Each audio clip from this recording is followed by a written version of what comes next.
Good afternoon everyone. So in this video I'll just discuss about the chapter titled A Letter to the God, which was authored by Joel Fuentes of class 10 English.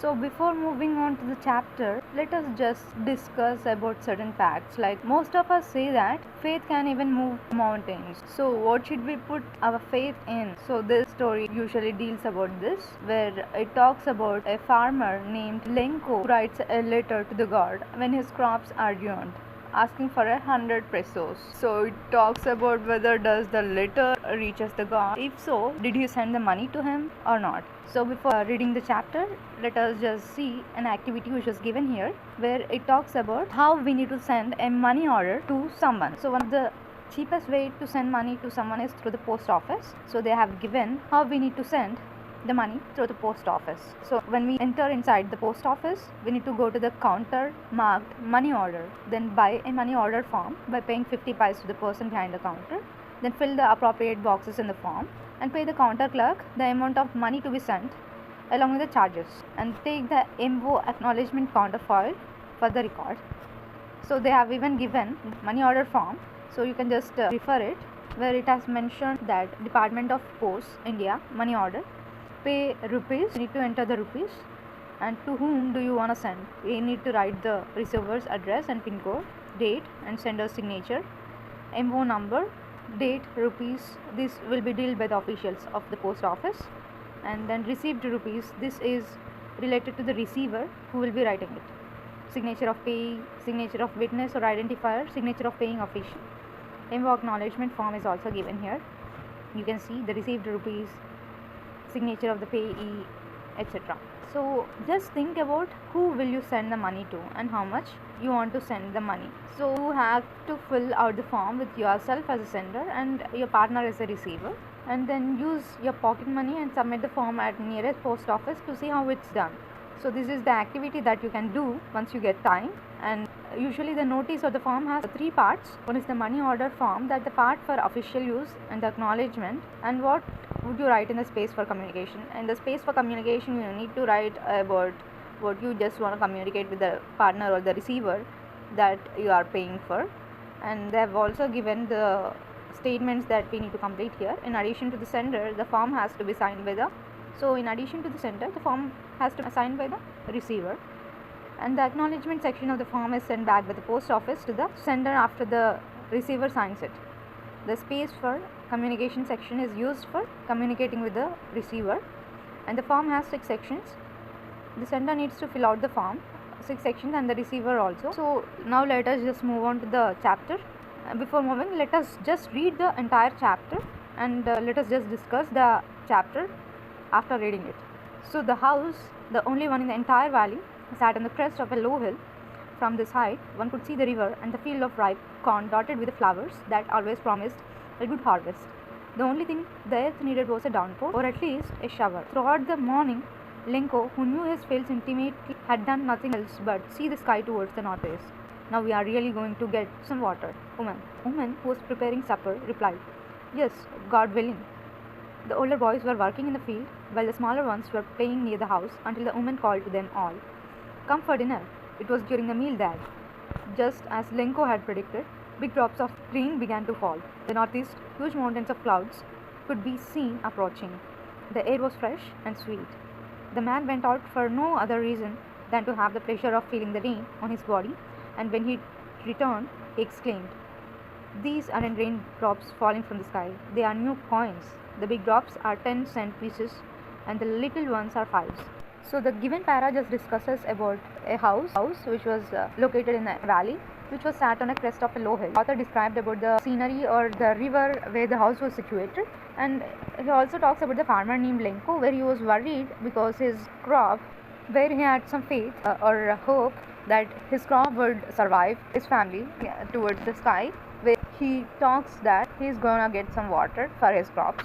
So then the woman who was or the wife of Lenko, having a hope that there would be a rain which can save their crop. So in this para, the author just describes about the farmer Lenko and his family, where the house was situated, and what was the problem he was going through, that is with the crop, where he was very hopeful for a rain, So this is just a para where he also describes that northeast huge mountains has been cloudy and was an approach of a rain. The hailstones began to fall and they just resemble silver coins.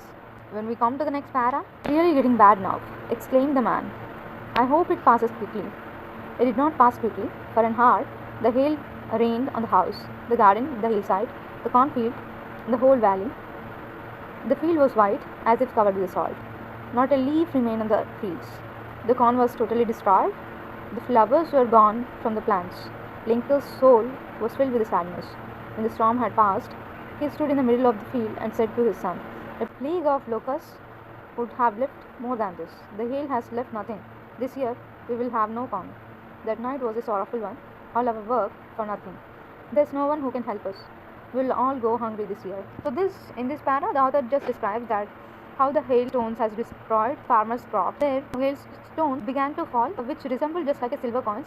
So in this way, the author describes that hailstones are just silver coins, as they are just gonna water the plants or the crop. So this is how the author expressed the feelings of the farmer, this para. And then the hailstones are gonna hit very badly. Then it's very sadful. Described his sadness by comparing it through a plague of locusts. I know you people are very much aware of the locust. Locust is a kind of insect which resembles like a grasshopper. So it destroys crop by eating the leaves of the crop, etc. So he describes his sadness that the hailstones are more than a plague of locusts. At least the locust would have left something than the plain stones. So in this way he just expresses his sorrow that he had nothing and the work has gone in vain. So in this way the author just expresses the feelings of the farmer when the hailstones destroys the entire crop. Just see the next para. Let us just see what the author has mentioned in this para. In the hearts of all who dwelled in this solitary house in the middle of the valley, there was a single hope, help from God. Don't be so upset. Even though this seems like a total loss, remember, no one dies of hunger. That's what they say. No one dies of hunger.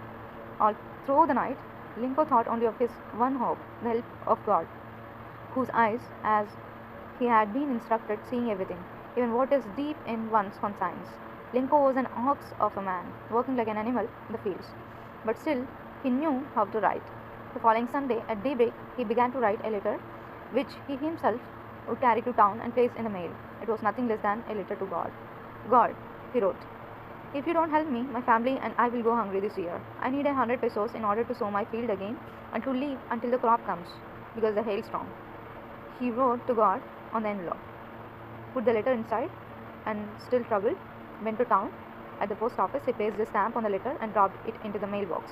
One of the employees, who was a postman and also helped at the post office, went to his boss, laughing heartily, and showed him the letter to God. Never in his career as a postman had he known that address.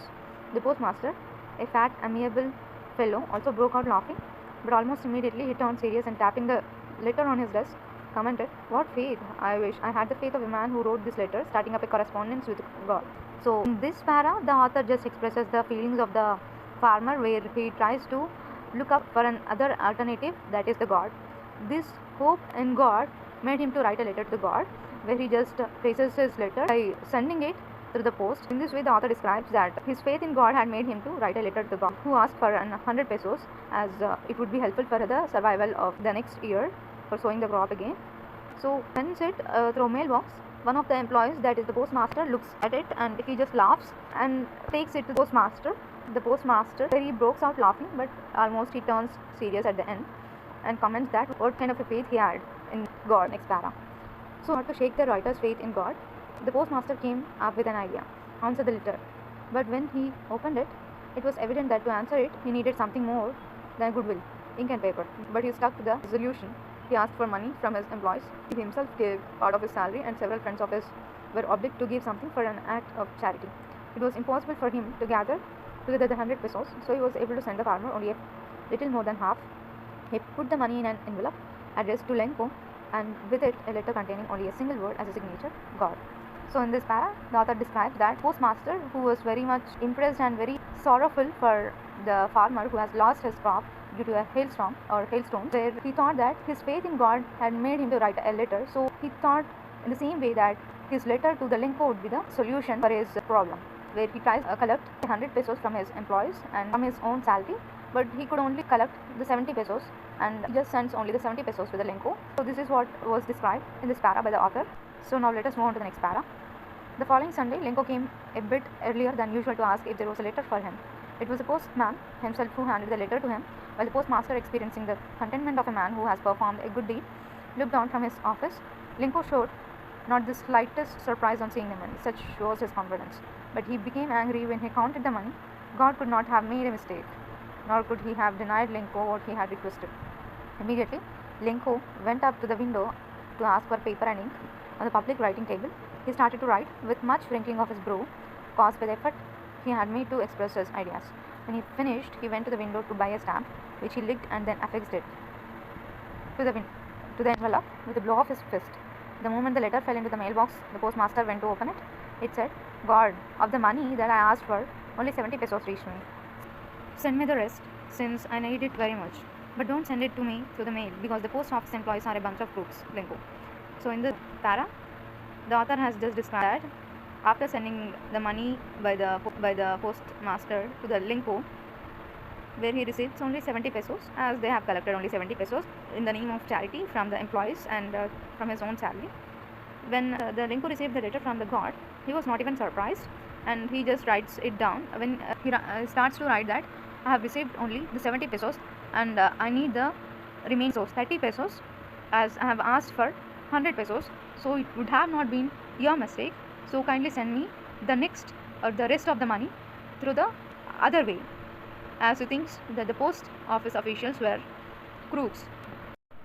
So in this way, the author describes about the farmer named Lenko expressing the feelings of the Lenko, where he had suffered a loss due to a hailstorm, due to which God had made him to write a letter for asking for about 100 pesos, where he could only receive the 70 pesos after posting it in the mailbox, where the post office officials tries to understand the problem of the farmer and tries to send money that they have. But at last, the farmer, who had a faith in God, receives the 70 pesos. He was very unhappy for that, and he would be asking for the rest of the money to the god, not from the mailbox, or he just asks him through the other means. So as he thinks that the post office officials are the crooks. So this is how the chapter where the author has described about the farmer and his entire story of faith in God. So this is a chapter, A Letter to the God, which was authored by G.L. Fuentes.